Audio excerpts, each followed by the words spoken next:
Zero balance saving account में pre approve offer मिलता तो है, ये बात तो सभी को पता है, लेकिन जीरो बैलेंस सेविंग अकाउंट में प्री अप्रूव ऑफर कैसे लेना है ये बहुत ही कम लोग जानते हैं। तो आज के वीडियो में हम इसी के बारे में बताने वाले हैं कि जीरो बैलेंस सेविंग अकाउंट में प्री अप्रूव ऑफर कैसे लेना है और क्यों जीरो बैलेंस सेविंग अकाउंट में प्री अप्रूव ऑफर सभी को नहीं मिल पाता है।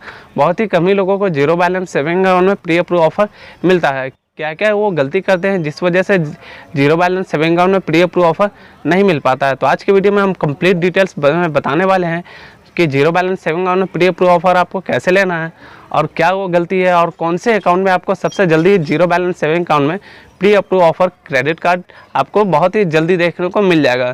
तो चलिए वीडियो को स्टार्ट करते हैं और जान लेते हैं कि कौन से ऐसे अकाउंट है और आपको कैसे प्री अप्रूव ऑफर लेना है। जैसे कि आपको पता ही होगा, काफ़ी बार मुझे बैंक की तरफ से प्री अप्रूव क्रेडिट कार्ड और लोन को मिल चुका है, जो कि मैंने वीडियो बनाकर आपको बताया भी था। तो यही सब ट्रिक को मैंने फॉलो करके बैंक से प्री अप्रूव क्रेडिट कार्ड लिया था।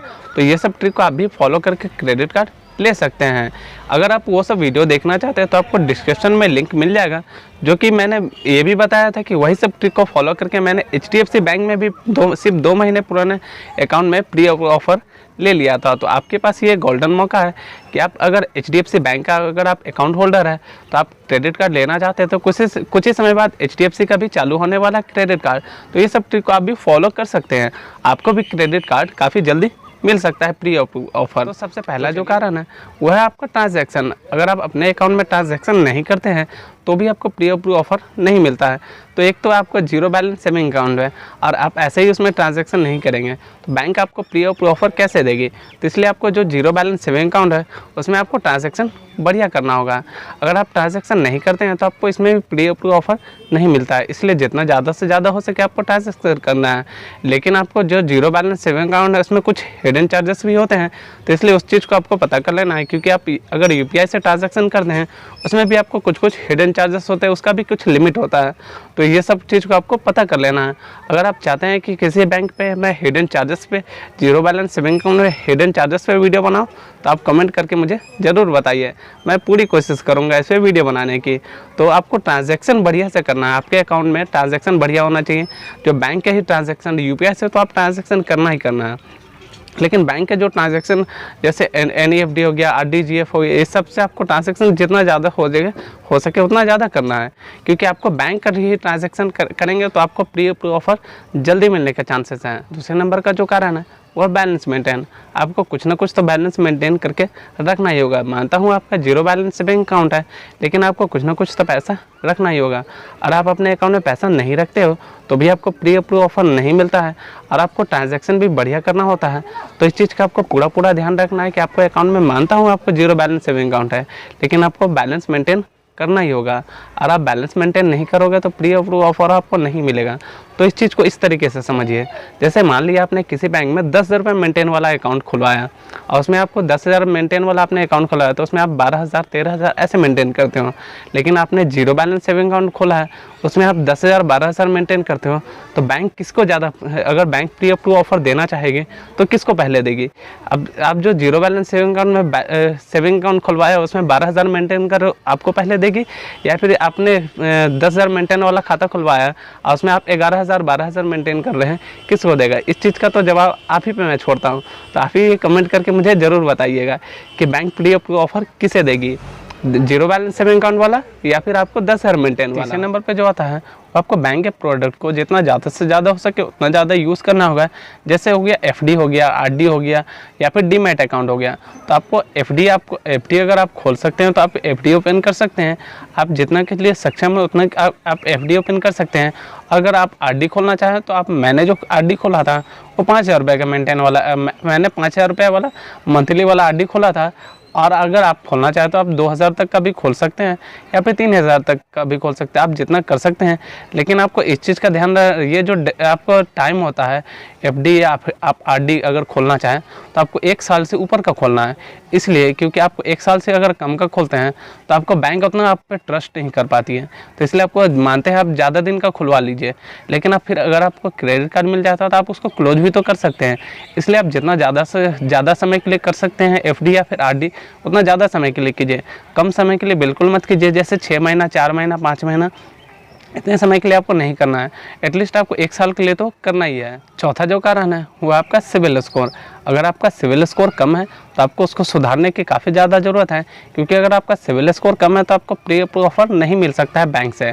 इसलिए अगर आपका सिविल स्कोर आपको जनरेट नहीं हुआ है तो आपको चांसेस है, बहुत ज़्यादा चांसेस है कि आपको क्रेडिट कार्ड ऑफर बैंक की तरफ से मिलेगा। लेकिन आपका सिविल स्कोर जनरेट हो चुका है और आपका फिर भी आपका सिविल स्कोर ख़राब है तो उसको इम्प्रूव करना काफ़ी ज़्यादा ज़रूरी है। तो इसलिए सिविल स्कोर कैसे इम्प्रूव करना है इस पर मैं ऑलरेडी वीडियो बना चुका हूँ। अगर आपका सिविल स्कोर ख़राब है तो आप वो वीडियो को चेकआउट कर सकते हैं, आपको डिस्क्रिप्शन में लिंक मिल जाएगा। अगर आपका सिविल स्कोर 750 से कम है तो भी आपको credit card pre approve offer में नहीं मिल पाता है। इसलिए आपको सिविल स्कोर को पूरा आपको अच्छे से मेंटेन करके रखना है। सिविल स्कोर को हमेशा आपको ड्यू डेट से पहले पे करना है, आपको हमेशा टाइमली पे करना है। अगर आप टाइमली पे करते हो तो आपका सिविल स्कोर हमेशा मेंटेन रहेगा। अगर आप टाइमली पे नहीं करते हो तो आपका सिविल स्कोर बहुत ज़्यादा ख़राब हो जाएगा और आपका बैड रिमार्क करता है सिविल स्कोर में अगर आप टाइमली पे नहीं करते हैं लोन या फिर क्रेडिट कार्ड का। और आपको ज़्यादा से ज़्यादा हार्ड इंक्वायरी आपको बिल्कुल भी ज़्यादा नहीं करना है, जितना कम हो सके उतना कम आपको हार्ड इंक्वायरी करना है। आपको बार बार क्रेडिट कार्ड ये सब के लिए आपको अप्लाई नहीं करना है। अगर आपका एक क्रेडिट कार्ड एक बार रिजेक्ट हो गया तो आपको तुरंत आपको 1 ही महीने 2 महीने बाद आपको फिर से दूसरे बैंक में क्रेडिट कार्ड अप्लाई नहीं करना है। आपको कम से कम अगर आप दूसरे बैंक में अप्लाई करना चाहते हैं तो 3 से 4 महीने का आपको ज़रूर वेट कर लेना है। अगर आप कुछ ही समय बाद बार बार क्रेडिट कार्ड अप्लाई करेंगे तो आपको डिक्लाइन हो जाएगा। और 5वां जो कारण है वो मेरे खुद के साथ हो चुका है। तो मुझे पैसा बाजार से 12 क्रेडिट कार्ड का ऑफ़र मिला था, जो कि इंडसइंड बैंक का और SBI बैंक का और यस बैंक का क्रेडिट कार्ड ऑफ़र मिल रहा था। लेकिन मेरे पास ऑलरेडी SBI बैंक का क्रेडिट कार्ड है, लेकिन मुझे वो SBI बैंक का क्रेडिट कार्ड नहीं चाहिए था। लेकिन मैं इंडसइंड बैंक का और यस बैंक का क्रेडिट कार्ड लेना चाहता था, लेकिन मैं इस क्रेडिट कार्ड को अप्लाई करना चाहता था। तो इसके लिए मैंने कस्टमर केयर से बात किया तो वहाँ से मुझे बताया गया कि आपका जो यस बैंक आप इसके लिए एलिजिबल तो हो, लेकिन आप इस कार्ड को अप्लाई नहीं कर सकते इसलिए क्योंकि आपका जो ये जो क्रेडिट कार्ड है ये बैंक आपके एरिया में सर्विस नहीं देती है, इंडसइंड बैंक भी और यस बैंक भी। इस वजह से मुझे वो क्रेडिट कार्ड नहीं मिल पाया। लेकिन अगर मैं उस क्रेडिट कार्ड को अप्लाई कर देता तो मेरा सिविल स्कोर ख़राब तो होता ही और एक फालतू में मेरा हार्ड इंक्वायरी भी आ जाता सिविल स्कोर में।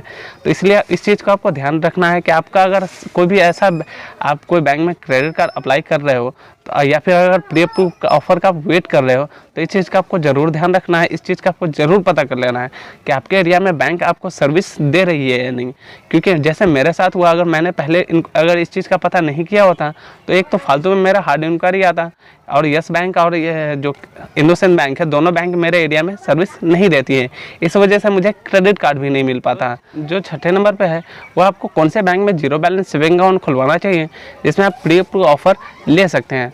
तो सबसे पहला जो है आप कोटक 811 अकाउंट खोल सकते हैं और दूसरा जो है जो कि आपको पता ही होगा इंडसइंड बैंक में आपको जीरो बैलेंस सेविंग अकाउंट अगर आप खोलना चाहें तो भी आप ओपन कर सकते हैं। वो भी आपका जीरो बैलेंस सेविंग अकाउंट अभी ओपन हो रहा है तो आप वहां ओपन करना चाहें तो वो भी ओपन कर सकते हैं। उसमें भी आपको प्री अप्रूव ऑफर मिल जाएगा। आपको 100% उसमें चांसेस है कि आपको प्री अप्रूव ऑफर मिल जाएगा। लेकिन ये सब ट्रिक को ज़रूर आप फॉलो कीजिएगा अगर आप जीरो बैलेंस सेविंग अकाउंट अगर ओपन करते हैं और उसमें क्रेडिट कार्ड ऑफर चाहते हैं तो ये सब ट्रिक आपको फॉलो करना होगा। ये आती है कि आपको जीरो बैलेंस सेविंग अकाउंट में प्री अप्रूव ऑफर कितने टाइम बाद मिलता है। तो आपको जीरो बैलेंस सेविंग अकाउंट में प्री अप्रूव ऑफर 3 से 4 क्वार्टर का आपको वेट करना पड़ सकता है। अगर आप ये सब ट्रिक को फॉलो करते हो तो आपको जल्दी भी मिल सकता है।